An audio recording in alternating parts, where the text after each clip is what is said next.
வணக்க மக்களே, இன்னைக்கு நம்ம என்ன பார்க்க போறோம்னா, அஸ்வின் இருக்கும் வரை இந்தியாவை வீழ்த்த முடியாது. இங்கிலாந்து கேப்டன் அதிர்ச்சி பேட்டி.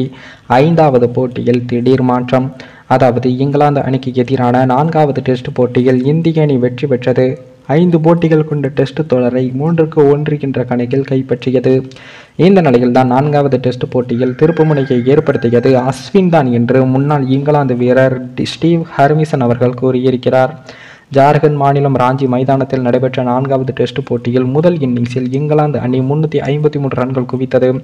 அப்போது அஸ்வின் 1 விக்கெட் மட்டுமே வீழ்த்தியிருந்தார். அடுத்த முதல் இன்னிங்ஸ் 307 ரன்கள் எடுத்தது இந்திய அணி. துருவ் ஜுரல் அபாரமாக செயல்பட்டு 7 விக்கெட்டுகள் வீழ்ந்த நிலையில் அணியை மீட்டு 90 ரன்களை குவித்தார். அவருக்கு குல்தீப் யாதவ் சிறப்பாக ஒத்துழைப்பு அளித்து இருந்தார்.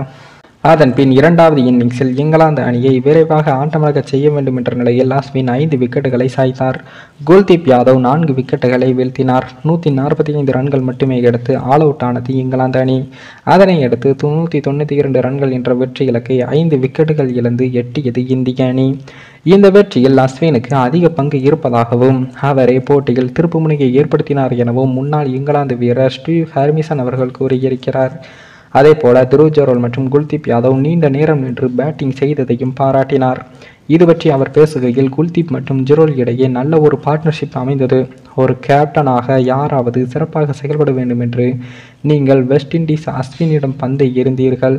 நீங்கள் ஏதாவது சிறப்பாக செய்ய வேண்டும் என்று கூறினார்கள்.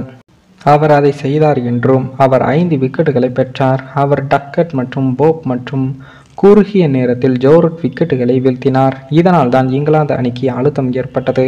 அந்த நிலையில் தான் போட்டி மாறியது என்று நான் நினைக்கிறேன் என்று ஸ்டீவ் ஹார்மிசன் அவர்கள் கூறியிருந்தார்.